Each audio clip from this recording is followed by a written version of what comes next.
Buen día, mi nombre es Martínez Palacios Yasmín Andrea, soy perteneciente del grupo 5M6 y hoy les hablaré sobre los contratos mercantiles. Vamos a iniciar con el contrato de compraventa. La compraventa es un contrato en que en una de las partes se obliga a transmitir la propiedad de una cosa y la otra a pagarla con dinero. El dinero que el comprador da por la cosa vendida se le llama precio. El contrato de compraventa se le denomina consensual, porque se concluye con la sola voluntad y se perfecciona, y es obligatorio para las partes cuando éstas han convenido en los precios y la cosa. Es bilateral porque cada una de las partes debe cumplir con una prestación, y si no la cumple la otra no tiene por qué cumplirla. Es oneroso porque tiene precio cierto y obtiene un lucro. El contrato de compraventa tiene un carácter mercantil, porque compra una cosa para revenderla o vende una cosa para obtener un lucro. Las partes que intervienen en este contrato son el vendedor. Es aquella persona física o moral que se obliga a transferir el dominio de una cosa o un derecho a otro. También contamos con el comprador. Este también puede ser una persona física o moral que se obliga para con el vendedor a pagar un precio de dinero a cambio de una cosa que pasará a su propiedad. Estas partes tienen obligaciones. Empezamos con las obligaciones del vendedor. El vendedor tiene como obligación conservar el bien objeto de la compraventa hasta su entrega, entregar el bien al comprador en el lugar y en el momento convenidos, garantizar al comprador una posesión útil, garantizar al comprador una posesión pacífica, responder a la evicción y recibir el pago del precio. Las obligaciones del comprador son pagar el precio, pagar intereses en caso de demora o de compraventa con precio aplazado, recibir el bien comprado y recibir en buen estado la mercancía. Los derechos de las partes. Uno de los derechos que tiene el comprador es conocer la descripción completa del bien, es decir, toda la información que en su futuro bien para evitar problemas y malentendidos tras llegar al acuerdo. Entre los aspectos más importantes que un comprador debe tomar en cuenta al firmar un contrato de compraventa es que todas las características del inmueble deben estar listadas de forma clara y precisa. Conocer el monto total de la deuda a saldar es otro derecho importante del comprador, que también funciona como derecho del vendedor, y es que en las cláusulas del contrato de compraventa se debe incluir el valor total de la propiedad. Generalmente es validado por un avalúo inmobiliario, el precio que se va a pagar por adquirirla y los montos mensuales del crédito hipotecario. Uno de los requisitos esenciales para la validez de los contratos se encuentra en el artículo 1261 del Código Civil. Es el consentimiento de los obligados o contratantes, que es el comprador y el vendedor. 1. La identificación completa de comprador y vendedor. 2. Objeto del compraventa, es decir, qué es lo que se compra y qué se vende. La fecha de entrega y el lugar. Cuándo y dónde se va a firmar la escritura pública de compraventa. Y las condiciones resolutorias, que son las partes que pactan de antemano qué consecuencias tendrán para uno y otro el incumplimiento total o parcial del contrato de compraventa de vivienda. Como rescisión de este contrato, el contrato de compraventa, por ejemplo, de una vivienda, puede rescindirse si se produce un incumplimiento grave por cualquiera de las partes. La obligación del vendedor es entregar la vivienda y responder frente al comprador tanto de la posesión legal y pacífica de la cosa, como de los vicios o defectos ocultos que pudiese tener. Vamos a continuar con el segundo contrato. Este es el contrato de transporte. Se denomina contrato de transporte a aquel acuerdo voluntario por el cual una empresa de transporte, puede ser terrestre, marítimo, fluvial, lacustre o aéreo, se compromete a transportar personas o cosas de un sitio a otro a cambio de un precio. En este contrato interviene el porteador o transportista, es el que contrae la obligación del traslado. También está el cargador y el expedidor, es el que por cuenta propia o ajena encarga el traslado de personas o mercancías. También en ese contrato está el consignatario o destinatario, es la persona a quien se envían las mercancías. Una misma persona puede ser a la vez el cargador y el consignatario. Ahora vamos a ver qué derechos tienen estas partes. El cargador tiene derecho a variar dentro de la ruta convenida el lugar de la entrega de la carga, dando oportunamente al porteador la orden respectiva y pagando la totalidad del flete estipulado. También tiene como derecho variar la consignación de las mercancías mientras éstas estén en camino, si diese como oportunidad la orden respectiva al porteador. El porteador tiene derecho a recibir la mitad del porte convenido si por negligencia o culpa del cargador no verifica el viaje. Continuar el viaje una vez removido el obstáculo, siguiendo la ruta designada en el contrato. Y también tiene derecho a rescindir el contrato, si comenzando el viaje impidiere su continuación un acontecimiento de fuerza mayor. Los requisitos legales de este contrato de transporte se encuentra el Código de Comercio, el cual el capítulo 1 del Contrato Mercantil de Transporte Terrestre, según el artículo 581, nos dice que el portador de mercancías o efectos deberá extender al cargador una carta de porte, de la que éste podrá pedir una copia. En dicha carta de este porte se va a encontrar el nombre y el apellido y domicilio del cargador, así igual del porteador, la designación de los efectos con expresión de su calidad genérica, de su peso y de las marcas, o signos exteriores de los bultos en que se contengan. También debe de estar el precio de transporte, la fecha en que se hace la expedición, el lugar de la entrega al porteador, el lugar y el plazo en que se habrá de hacerse la carga del consignatario. Ahora, la rescisión del contrato de transporte. Según el artículo 578, el contrato de transporte es rescindible a voluntad del cargador, antes o después de comenzarse el viaje, pagando en el primer caso al porteador la mitad y en el segundo la totalidad del porte, y siendo obligación suya recibir los efectos en el punto y en el día de la rescisión que verifique. Si no cumpliere con esa obligación o no cubriere el porte al contador, el contrato no quedará rescindido. Como tercer contrato está el contrato de seguro. Este es un contrato por el que el asegurador se obliga mediante el cobro de una prima y en el caso de que se produzca el evento cuyo riesgo es objeto de cobertura a indemnizar, dentro de los límites pactados, el daño producido al asegurado o satisfacer un capital, una renta u otras prestaciones convenidas. Ahora, en las partes que intervienen en este contrato, encontramos al asegurador. Esta es una de las partes que suscribe el contrato y por él se obliga a indemnizar el daño producido al asegurado o a satisfacer un capital, una renta u otras prestaciones convenidas. El asegurado se caracteriza por ser la persona titular del interés asegurado y que por consiguiente está expuesta al riesgo, en el sentido de que va a sufrir los efectos del evento dañado cuando éste ocurra. También tenemos al beneficiario. Es la persona física o jurídica titular del derecho a la prestación asegurada, como titular del interés, el titular del derecho a la indemnización. Ahora veremos las obligaciones de las partes. De acuerdo a la legislación sobre el contrato de seguro, en su capítulo 1, sección cuarta de los derechos y obligaciones de las partes, tenemos que si el seguro se estipula por cuenta ajena, el solicitante tiene que cumplir con las obligaciones demandadas del contrato, salvo aquellas que por su naturaleza no pueden ser cumplidas sino por el asegurado. El solicitante del seguro está obligado al pago de la prima en el momento de la suscripción del contrato.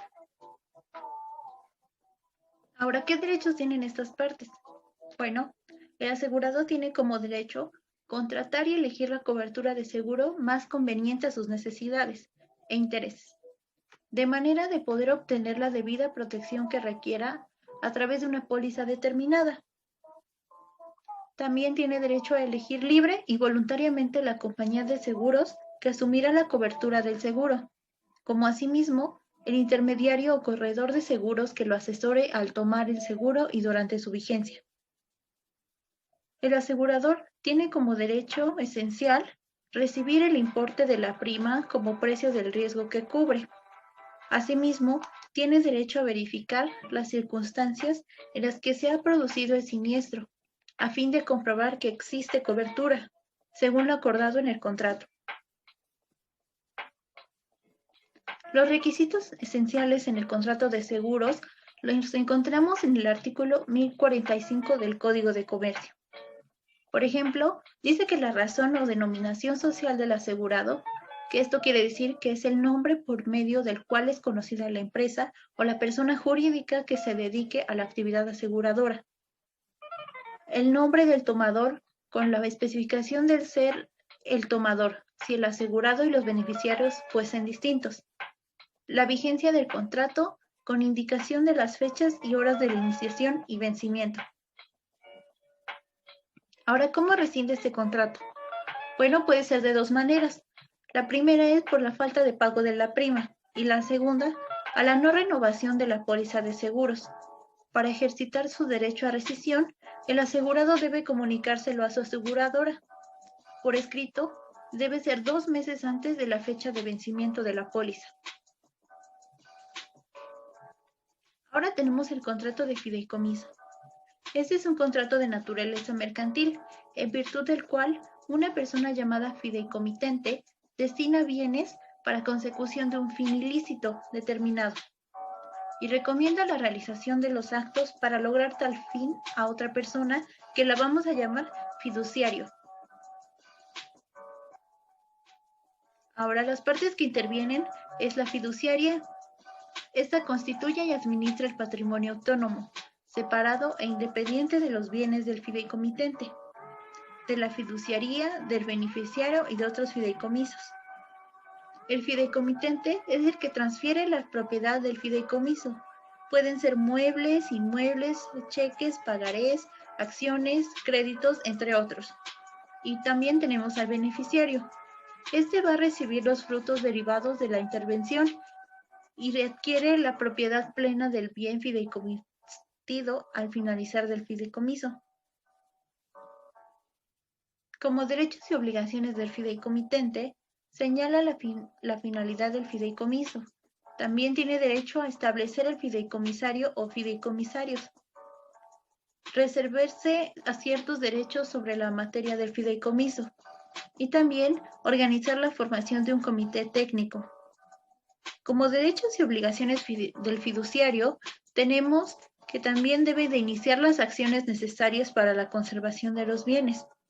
Debe de guardar secreto profesional, cumplir con las obligaciones fiscales, defender y proteger los bienes fideicomisitos contra cualquier acto que provenga de un tercero, del beneficiario o incluso del mismo contribuyente. ¿Qué requisitos legales tiene este contrato? Bueno, para que sea validado debe contar con objeto, un motivo o un fin lícito. El objeto del fideicomiso debe de ajustarse en las leyes aplicables. De lo contrario, no podrá ser considerado validado legalmente. También debe de tener forma. La constitución del fideicomiso deberá contar siempre por escrito. El fideicomiso cuyo objeto recaiga en bienes inmuebles deberá inscribirse en la sección de la propiedad de registro público. También debe tener capacidad.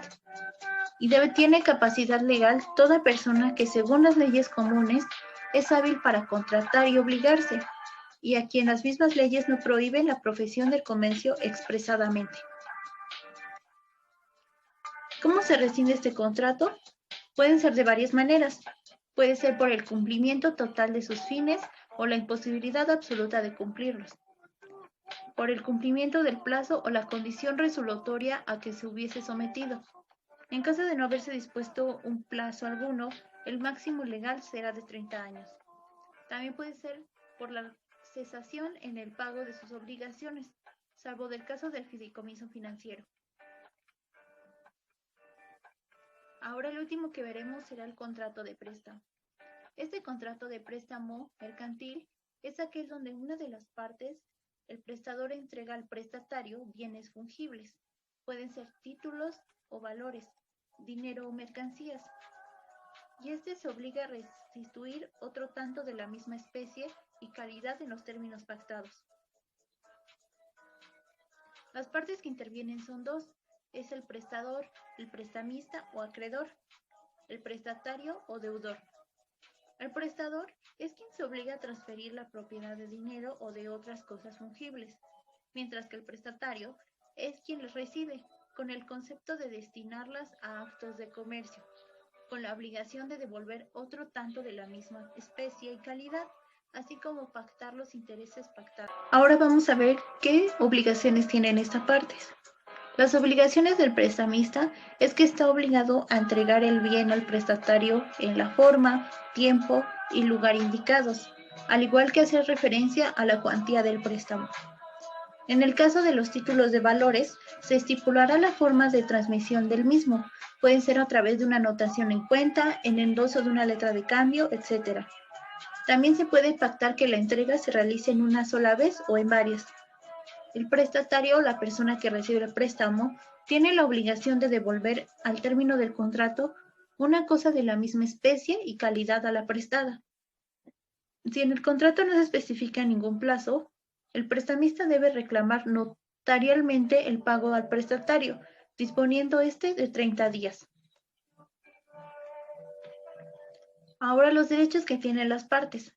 Tienen como derecho recibir una copia del contrato, recibir la documentación de la liquidación del préstamo, que incluye un detalle con las cuotas a pagar durante la vida del mismo, conocer los costos del préstamo, la tasa de interés, las comisiones, el costo financiero total, recibir periódicamente un detalle de los movimientos en su cuenta y o un resumen de liquidación.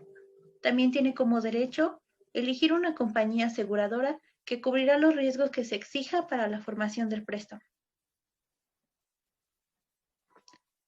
¿Qué requisitos legales lleva este contrato? Bueno, tiene el importe. En el caso de los contratos de simple préstamo, que son los que de dinero, se establecerá la cantidad que se ha prestado y si se trata de un contrato de simple préstamo de cosa fungible, la cantidad por la que dicha cosa se encuentra valorada. También debe tener el vencimiento. Este es el plazo en el cual la cosa o dinero prestado tiene que ser devuelto en su totalidad. Para ello se puede establecer la fecha de vencimiento o su duración. También debe tener los intereses, que esta es la cantidad que tendrá que ser devuelta con unos intereses dados fijados a través de la cláusula correspondiente a los intereses. ¿Cómo rescinde el contrato? Cuando en el contrato de préstamo se ha establecido un periodo de tiempo determinado de duración, el principio general es que el contrato se termina una vez que se complete ese periodo. Sin embargo, también existen causas de terminación anticipada a favor del comodante y casos en los que puede ser necesario recurrir a una terminación jurídica. Como último, les presento este ejemplo de contrato de compraventa del producto llamado SCAN 14. El SCAN 14 tiene como fin ayudar a la comunidad politécnica a hacer más segura la entrada y salida de los alumnos. ¿Cómo lo va a hacer? A través de la huella digital.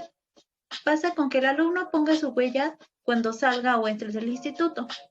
Inmediatamente, sus padres recibirán una notificación de que su hijo o hija ingresó al instituto.